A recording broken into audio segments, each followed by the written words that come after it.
Bien-aimé, je suis là. Voilà, vous avez la parole, mon frère.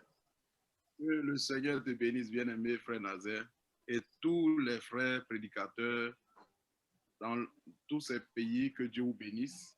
C'est vraiment une joie pour moi d'être aussi avec vous sur cette plateforme, de voir des noms qu'on entend régulièrement, qu'on voit maintenant, on peut ajouter un visage et c'est vraiment merveilleux. J'entendais souvent le frère Lotika, et je vois le frère Lotika. Que Dieu te bénisse, frère Lotika. En tout cas, c'est une joie pour moi de voir ces bien-aimés. Je vois mon frère Jean Thier de Canada, je vois tous ses frères.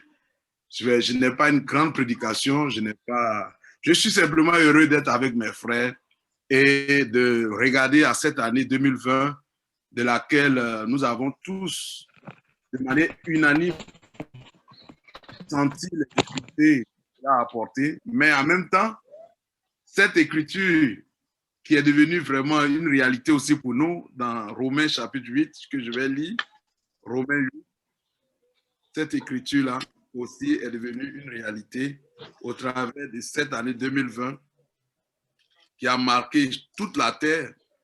Romains 8, verset 28, que nous savons du reste que toute chose concourt au bien de ceux qui aiment Dieu. Amen. De ceux qui sont appelés selon son dessein. Alléluia. Vraiment, nous avons vu cette écriture devenir une réalité encore pour nous parce que jamais, personnellement ici, je n'ai jamais vécu une période comme ça où rester à la maison depuis mars jusqu'à combien de mois, ça a été une période dans la chair difficile, mais spirituellement, nous avons vu les bienfaits dans le royaume de Dieu, ce que le Seigneur a apporté, parce que cela a conduit à des retransmissions qui nous ont permis de réviser des paroles même auxquelles nous n'avons même pas prêté attention et qu'on n'avait peut-être même pas entendu aussi par rapport au rassemblement. Et cela a vraiment fait beaucoup de bien. Et nous pouvons dire que toute chose concourt au bien de ceux qui aiment Dieu, de ceux vraiment qu'il a appelés selon son dessein. Nous qui l'a choisi, nous qui l'a élu, qui l'a accordé cette grâce, nous avons vraiment compris ces choses-là. Vraiment, dans la même lignée que mon bien-aimé, le serviteur de Dieu, frère Lotika, a apporté, parce que nous voyons, j'ai vu tout à l'heure que nous sommes en même temps suivis sur les réseaux sociaux. Et donc, nous avons beaucoup de gens qui ne connaissent pas le message, qui nous suivent et qui pourront aussi avoir la possibilité de connaître ce que le Seigneur fait. J'aimerais lire Marc chapitre 1. Marc chapitre 1, cette écriture que j'aime beaucoup. Là, elle dit certaines choses comme ça, courtement, pas une prédication en tant que telle, mais certaines petites choses que tous nous connaissons, mais qui pourront aussi être en bénédiction à certaines personnes, parce que sur Facebook, les vidéos restent et sont après regardées plusieurs fois. Et donc, ces choses que nous partageons sont très importantes. Que Dieu bénisse frère Nazaire pour cette initiative, que Dieu le bénisse richement. Nous connaissons tout le zèle qu'il a pour les choses du Seigneur. Et ça, moi, je n'ai jamais vu frère Nazaire, mais ce contact-là, je sais que le Seigneur l'a fait. Et nous sommes restés en contact et que Dieu le bénisse richement. Commencement de l'évangile de Jésus-Christ, Fils de Dieu. Alléluia. Selon ce qui est écrit dans Ésaïe le prophète. Donc, le commencement de l'évangile de Jésus-Christ, c'est fait selon des promesses de Dieu. Et on précise le prophète Ésaïe comme étant un homme qui a annoncé les choses qui concernent ce commencement. Et la chose qu'il a annoncée là, la voici. Voici, j'envoie devant toi mon messager qui préparera ton chemin. Alléluia. Et ici, tu as encore une deuxième écriture. Là, c'est la première, en fait, il a cité Ésaïe selon ce qui est écrit dans Ésaïe le prophète, mais vous voyez que c'est là, ici, là, ce que Ésaïe a prophétisé, c'est la voix de celui qui crie dans le désert. Préparez le chemin du Seigneur, aplanissez ses sentiers. La première écriture qu'on a lue, voici, j'envoie ton messager qui préparera ton chemin, est à trouver dans Malachie. Donc, il a combiné deux prophéties, l'une dans Malachie chapitre 3, et la deuxième dans Ésaïe 40, pour dire que le commencement de l'évangile de Jésus-Christ a commencé, le commencement de Jésus-Christ s'est fait avec l'accomplissement de cette prophétie-là, de ces deux prophéties-là. Et quand souvent nous parlons du message, quand nous parlons comme ce que le frère Loptika a dit, quand il a essayé de parler du message du frère Branham pour que ceux qui sont ses collègues comprennent, beaucoup disent, moi j'ai Jésus, je ne veux pas entendre autre chose, Jésus c'est fini. Mais ici nous voyons que c'est Marc qui dit que le commencement de l'évangile de Jésus-Christ s'est fait par l'accomplissement de ces prophéties-là. Et Marc n'avait pas d'autre intention. Son intention, c'était de parler de Jésus parce qu'il est un évangéliste.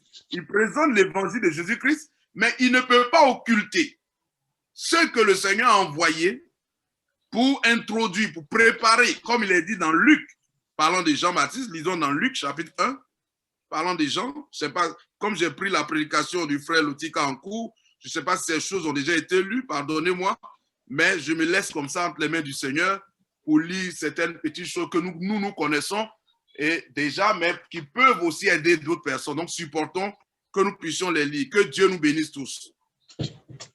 Dans Luc, chapitre 1, concernant Jean-Baptiste, il est dit ici au verset 3, là, il marchera, Jean-Baptiste, il marchera devant Dieu avec l'esprit et la puissance d'Élie pour ramener le cœur des pères vers les enfants et les rebelles à la sagesse des justes, afin de préparer au Seigneur un peuple bien disposé. Alléluia.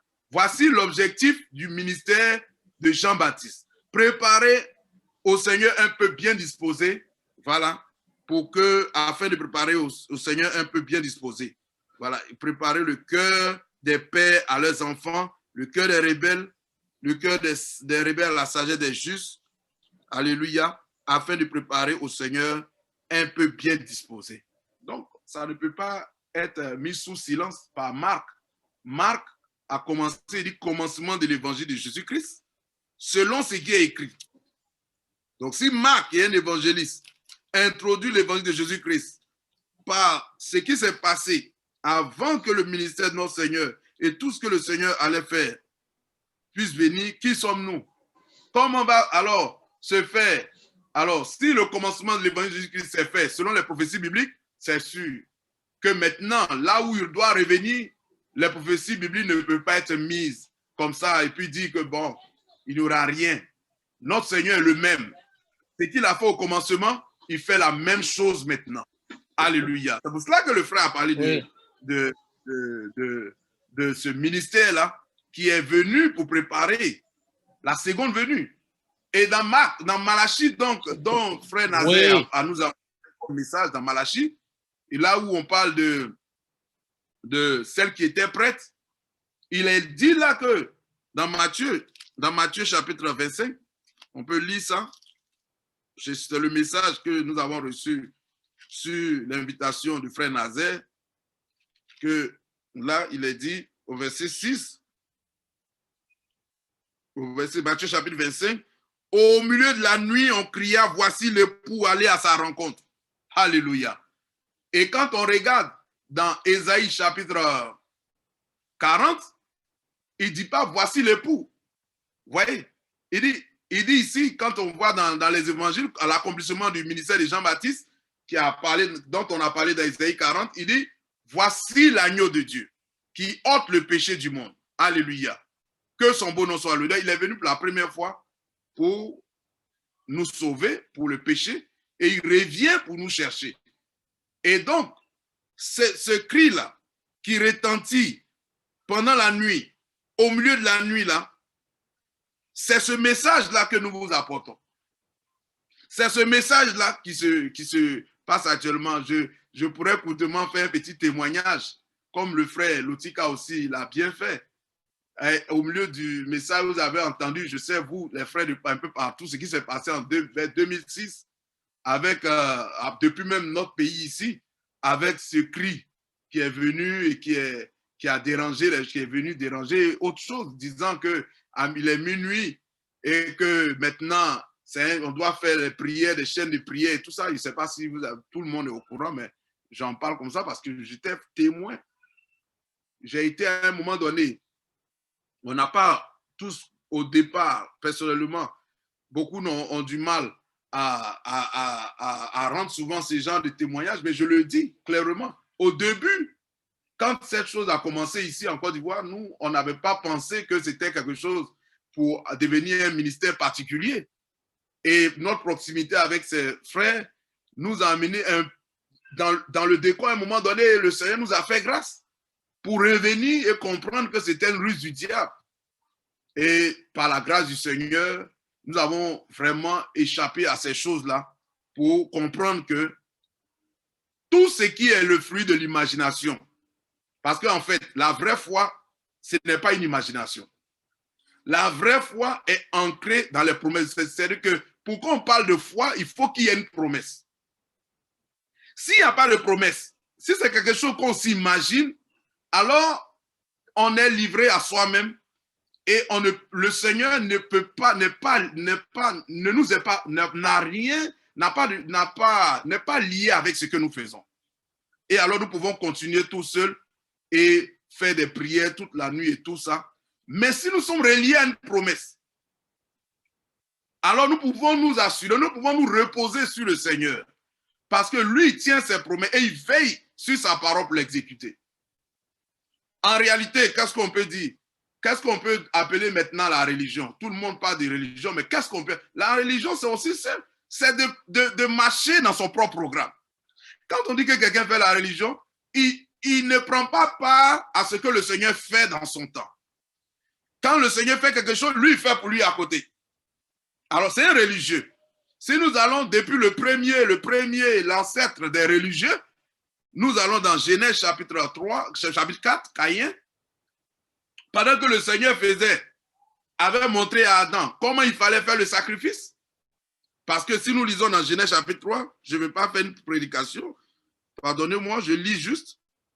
Dans Genèse chapitre 3, là, nous voyons au verset 21, l'Éternel Dieu fit à Adam et à sa femme des habits de peau et il les en revêtit. Alléluia. Genèse 3, le verset 21. Il a mis à mort un animal. Il a revêtu de peau. Alléluia. C'est ses enfants qui venaient de tomber, qui venaient de chuter. Et Adam a su comment les choses doivent se faire par la suite. Et c'est ce que Abel aussi a eu comme révélation. Et quand nous venons au Genèse chapitre 4, il est dit ici au verset 3, au bout de quelque temps, Caïn fit à l'Éternel une offrande des fruits de la terre. Et Abel de son côté en fit une des premiers-nés de son troupeau. Alléluia. Et de leur graisse. L'Éternel porta un regard favorable sur Abel et sur son offrande. Mais il ne porta pas un regard favorable sur Caïn, sur son offrande. Caïn fut très irrité. Voilà, la religion a commencé. Il fait ce qu'il veut, il ne fait pas ce que le Seigneur veut, mais il veut que le Seigneur l'accepte dans ce que lui fait. Quand le Seigneur envoie des serviteurs, quand le Seigneur fait quelque chose sur la terre, nous devons prendre part à cela. Que son beau nom soit loué. Et c'est pour ça que le frère, dans l'introduction, je crois qu'il a été conduit à parler de ces choses. Mais si nous allons encore plus loin, nous verrons que après, à chaque fois, il y a toujours les deux. Il y a toujours ceux qui font pour eux et il y a toujours ceux qui reconnaissent ce que le Seigneur fait. Même notre Seigneur Jésus-Christ, c'est le sauveur promis. Dans Ésaïe chapitre 7, verset 14, nous allons là, il y avait une promesse qui parlait de sa venue, que la Vierge sera enceinte. Je vous donnerai un signe, Ésaïe 7, 14, Ésaïe chapitre 9, verset 5. Un fils nous est né, un enfant nous est, un fils nous est. On peut lire ça, pour ne pas que je me trompe, je lis ça dans la Bible, voilà. Ésaïe chapitre 9, que son beau nom soit loué.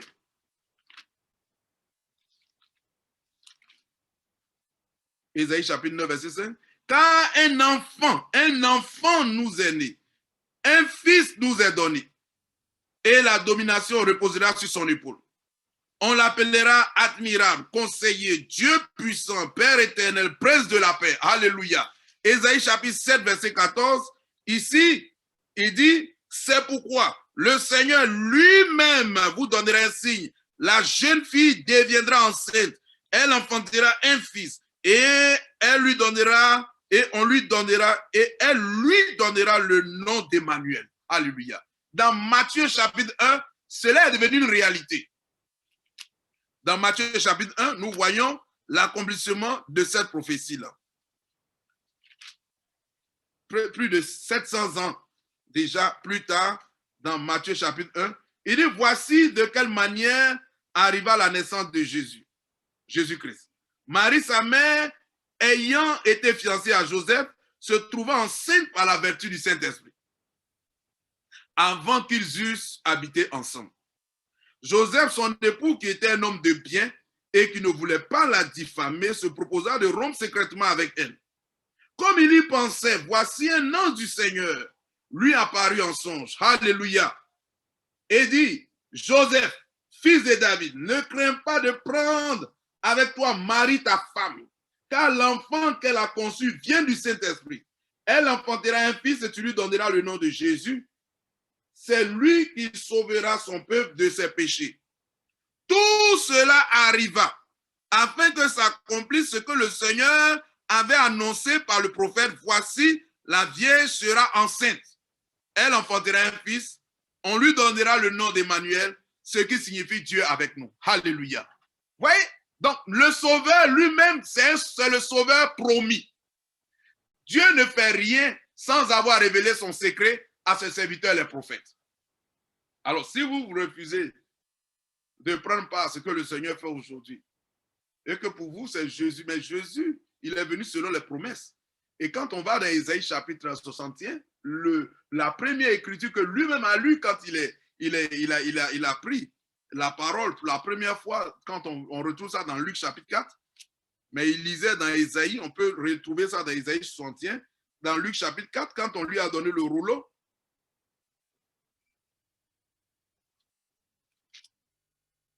Dans Luc, que le beau nom du Seigneur notre Dieu soit loué. Nous sommes là au verset 17. On lui donna et on lui remit le livre du prophète Ésaïe. Et vous trouverez ça au chapitre Ésaïe, chapitre 61. L'ayant déroulé, il trouva l'endroit où il était écrit. L'Esprit du Seigneur est sur moi, parce qu'il m'a oint pour annoncer une bonne nouvelle aux pauvres.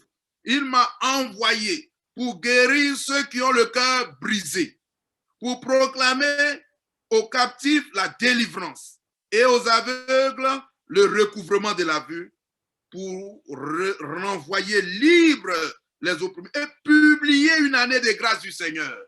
Alléluia. Et c'est ce temps, ce laps de temps-là qui est encore là.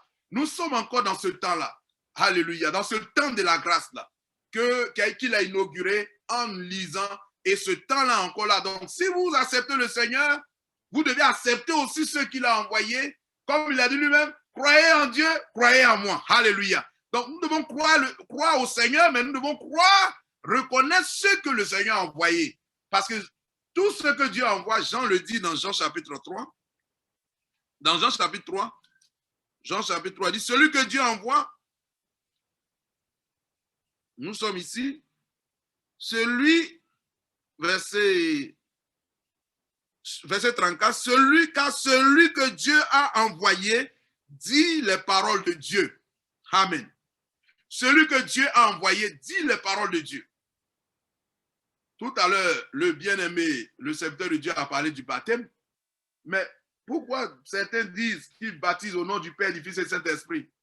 Ils disent qu'ils le font parce qu'ils ont lu dans Matthieu 28 et que quand bien même on lit dans Actes chapitre 2, Actes chapitre 8, Actes chapitre 10, Romains 10, Galates 3, Romains 6 plutôt, Galates 3, toutes ces écritures, Actes chapitre 22, Actes chapitre, toutes ces écritures-là, on lit toutes ces écritures, ils disent non, Matthieu 28 a dit. Parce que les serviteurs, les envoyés là, Paul, j'ai croisé un serviteur de Dieu ici, dans notre ville, qui m'a dit non. Entre Paul et puis Jésus, toi tu prends qui? Non, Mais il n'y a pas de contradiction entre le Seigneur et ses envoyés. Il n'y a pas de contradiction. Il dit, le monde ne me verra plus, mais vous me verrez. Alléluia. Celui que Dieu envoie dit les paroles de Dieu. Que son beau nom soit loué. Donc, en définitive, faire la religion, c'est marcher dans ses propres voies. Et je comprends le Seigneur. Quand dans Luc chapitre 19, quand notre Seigneur regardait dans Luc chapitre 19, il regardait à ces gens qui sont renommés à Jérusalem, des gens renommés, des grands croyants qui pouvaient avoir à marcher en soutane, aller au temple, mais voyant que pendant qu'il partait au temple, pendant qu'il faisait tout ce qu'il faisait, il passait à côté de ce que Dieu faisait. Mais c'est normal que le Seigneur pleure, et ça c'est douloureux. C'est la chose la plus douloureuse. Que quelqu'un de sincère, il y a de bonnes personnes, il y a même des gens comme Apollos qui sont éloquents quand ils prennent la parole dans les dénominations, mais tu es ébloui. Mais s'ils ne reconnaissent pas ce que le Seigneur fait maintenant, à quoi ils vont nous servir pour la préparation, pour que nous soyons prêts? Il y a des gens très éloquents quand ils parlent, et ils disent qu'ils n'ont pas besoin, ils n'ont plus, parce qu'ils sont éloquents, parce qu'ils parlent bien, parce que quand ils parlent, il y a une atmosphère qui se crée. Ils disent qu'ils n'ont plus besoin de se soumettre à ce que le Seigneur fait. Mais Apollos, c'était un homme comme ça. Quand on va dans Actes chapitre 19, Apollos, il pouvait bien prêcher la parole de Dieu. La Bible dit qu'on peut lire ça dans Actes 19, pardon. On va lire ça, lisons ça, comme ça, je vais refaire à ça, Actes 19. Actes 19, que son beau nom soit loué. Maintenant que je retrouve ça, voilà. Non, là, je suis dans Actes chapitre 18, pardon. Voilà.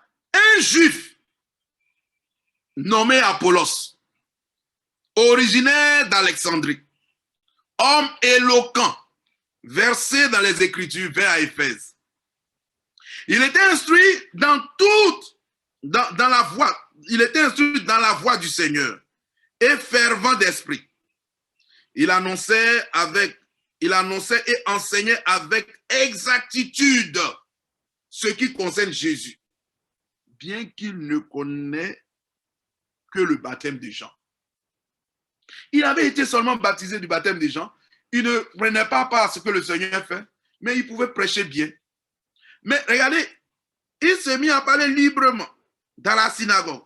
Aquilas et Priscille, l'ayant entendu, le prit avec eux et regardez la chose, il lui exposait plus exactement la voix de Dieu. Si vous lisez les Écritures auparavant, vous verrez que Aquilas et Priscille étaient des amis de Paul. Ils avaient des réunions avec Paul.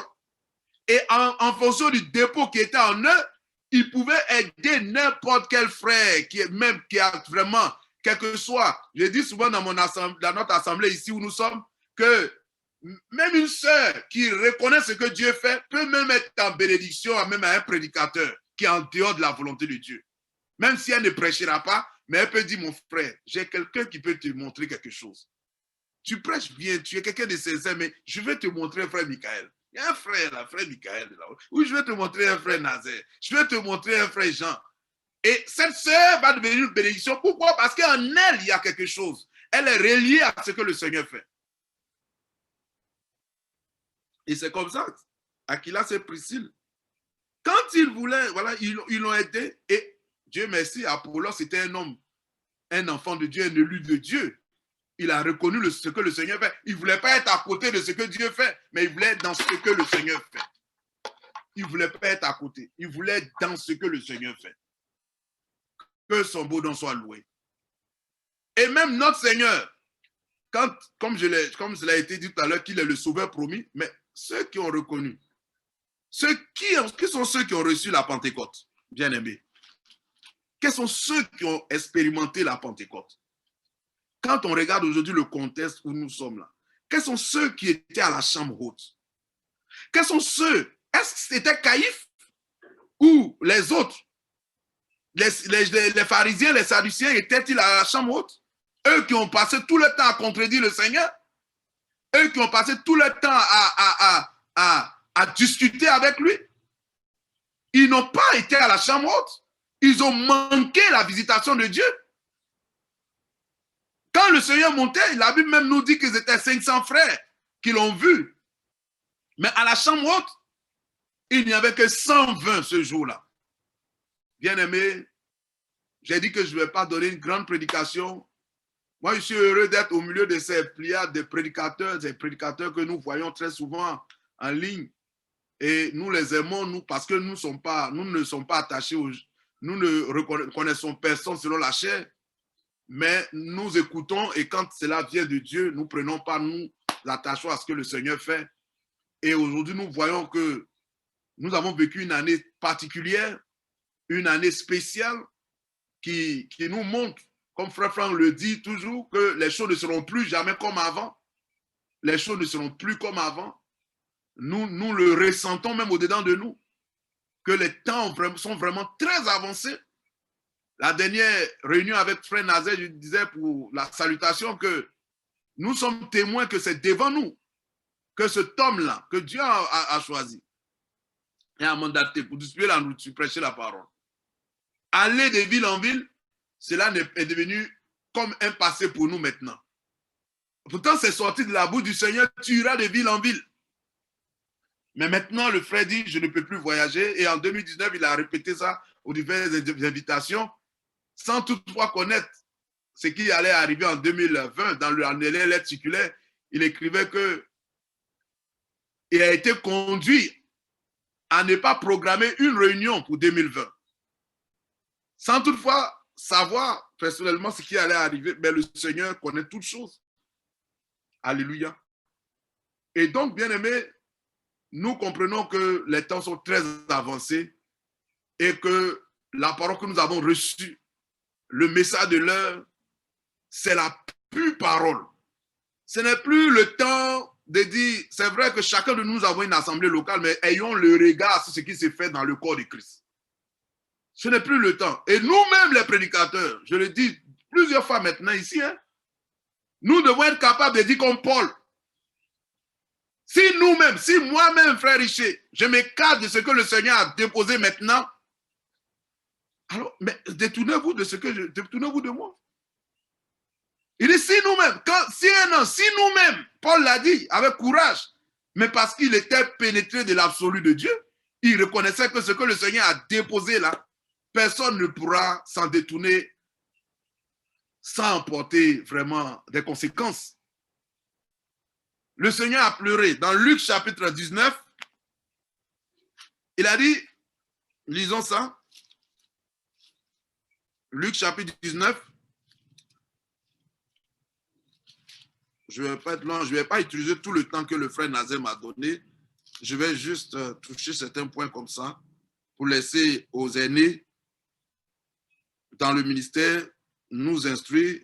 J'avais dit que je préférais écouter. On dit non, mais il faut que tu dises quelque chose. Il dit bon, peut-être que ça sera aussi bien que je puisse aussi me laisser aussi écouter pour qu'on me dise là, tu as dit ça, il faut que tu fasses comme ça, voilà.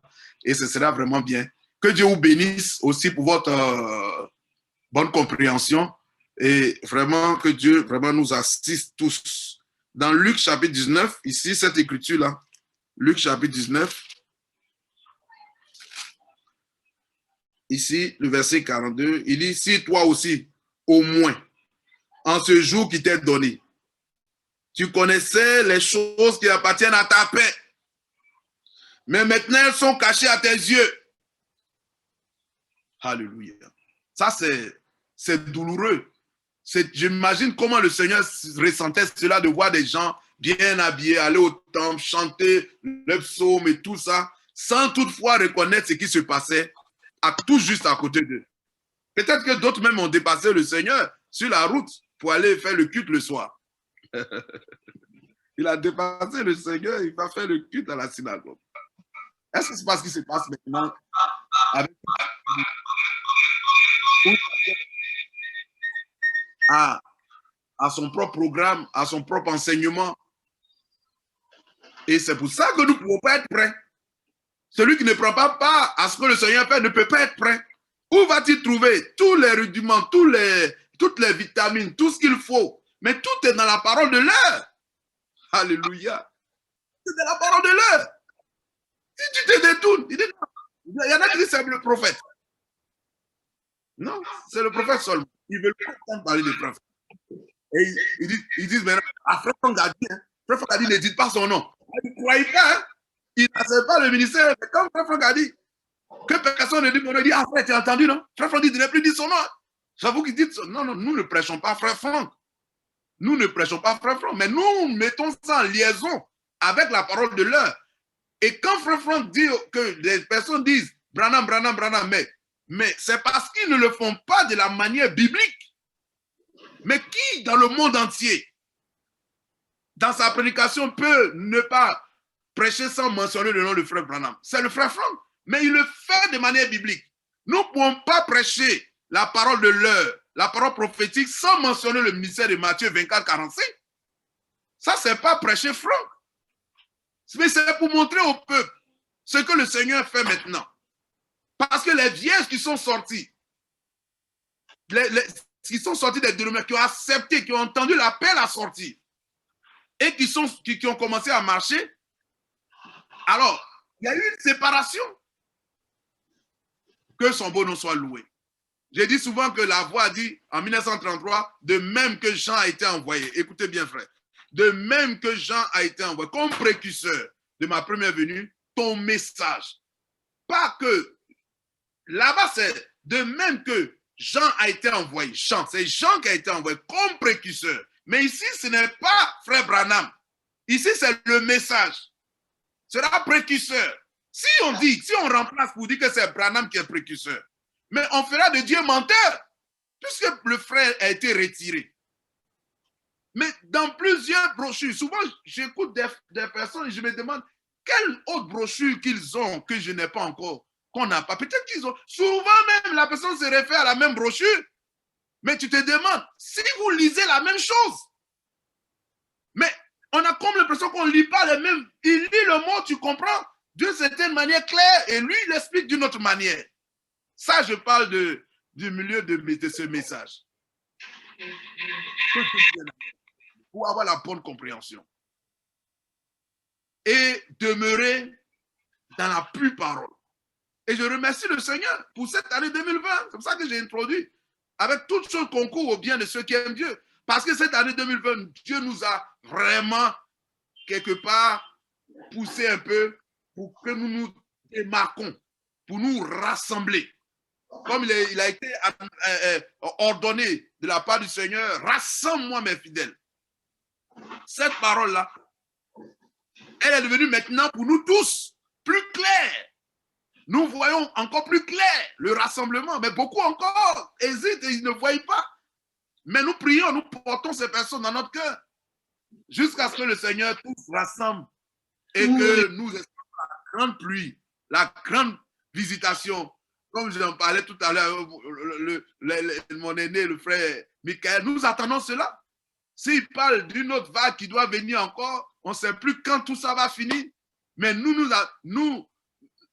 tous les programmes sont dérangés, mais le programme du Seigneur n'est pas dérangé. Tous les programmes, les hommes d'affaires sont dérangés, les gouvernements ont leurs programmes dérangés, mais le programme du Seigneur, lui, vous pouvez dormir, vous pouvez vous reposer là-dessus. Lui, il le fera certainement et il va nous bénir. Le frère Franck s'est référé à la tente, la grande tente. Nous attendons de grandes choses, bien-aimés. Vraiment, pour cette nouvelle année qui est déjà en Australie, nous, on est encore en 2020. Ce sont des vœux vraiment, des vœux de toutes les bonnes choses, mais surtout que nous puissions demeurer dans ce que le Seigneur a fait. Pas rester dans nos propres. Parce que faire la religion, frère, c'est être dans ce que toi-même tu veux. Mais celui qui ne prend pas ce que le Seigneur fait, il peut avoir des difficultés, il peut ne pas être fort comme d'autres, mais le Seigneur le rendra fort. Parce que la victoire qui triomphe du monde, c'est notre foi. Alléluia. La victoire qui triomphe du monde, c'est notre foi. Demeurer dans ce que le Seigneur fait, le Seigneur nous rendra tous capables. Alléluia. Il n'abandonnera pas ses enfants. Et nous irons vraiment tous jusqu'au bout j'ai dit que ce n'est pas une prédication. Je salue tous les frères, tous les prédicateurs, mon frère Nazaire et tous les frères, tous les autres qui sont là, frère Michael, que Dieu vous bénisse richement. J'ai juste voulu dire certaines choses. Je n'ai pas voulu utiliser tout le temps parce que je suis là, je vais écouter. Je vais écouter, nous aurons notre veillée tout à l'heure. C'est pourquoi le frère Nazaire a préféré que je puisse intervenir un peu tôt, je l'ai compris. Parce que nous, après, on sera obligé d'aller à la veillée. On ira une veillée de 20h à minuit, on aura un repas ensemble. Voilà. Et si on était ensemble, proches, on pourrait partager ce repas. Et nous ne sommes pas dérangés, parce que quand même c'est virtuel, parce que nous savons que si on avait la possibilité d'être dans une seule ville, on serait rassemblés. Mais les conditions maintenant ne sont plus les mêmes. Et nous voulons utiliser la technologie que Dieu met à notre disposition. Vous voyez comment c'est merveilleux? Que je finis de parler, un autre frère va prendre la parole dans un autre pays, à des distances. Frère, beaucoup n'ont pas encore compris ces choses, que c'est vraiment important d'utiliser ces moyens-là. Mais que Dieu nous bénisse et que vraiment Dieu fortifie tout son peuple dans le monde entier. Qu'il bénisse frère Franck. Je vais terminer aussi par un mot de prière, vraiment pour tous les frères et aussi pour les serviteurs de Dieu, afin que le Seigneur nous donne de ne pas faire ce que nous-mêmes nous voulons. Parfois même, frère Franck peut dire une chose, et je le dis ici, on peut ne même pas comprendre à l'instant T. Mais quand on se soumet, le Seigneur va nous accorder l'éclairage après. On dit non, si je ne comprends pas, allez, nous on n'accepte pas, non, frère, allons doucement. Parfois nous pouvons ne même pas comprendre, mais accepter la correction et le Seigneur va nous accorder l'éclairage. Mais si on veut, comme le frère l'a dit, on ne va pas contre la lumière. Celui qui va contre la lumière, il va s'éblouir. Que Dieu nous bénisse. Seigneur, Dieu notre Père. Vraiment, quelques paroles dans le cœur pour ces moments que tu as pourvus au travers de nos bien-aimés et par notre frère Nazaire que j'aime beaucoup. Bénis ces quelques mots que tu as mis dans mon cœur et je crois que dans toute confiance, nous avons cette assurance que même 2 phrases, tu peux les utiliser pour édifier, pour aider. Que ce soit dit simplement par ton esprit et que cela soit dit avec toute sincérité. Oh, tu peux faire des merveilles. C'est pourquoi, Père, nous sommes heureux. Merci beaucoup pour cette année 2020.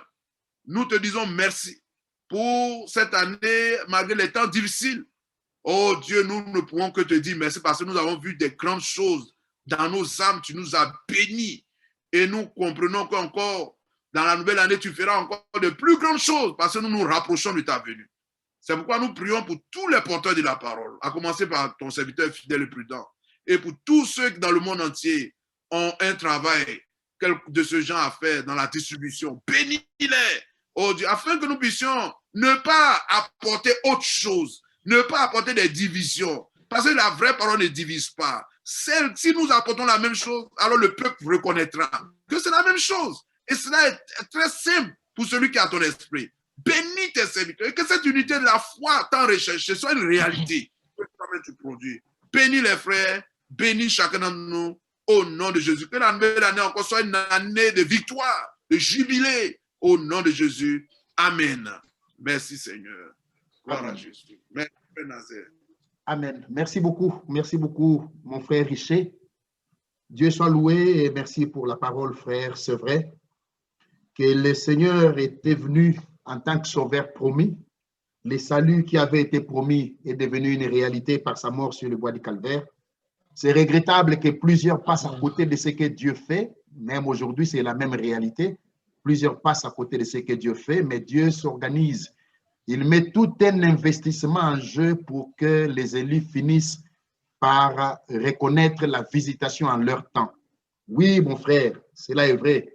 Vous savez, dans Luc 19 que vous avez lu, il y a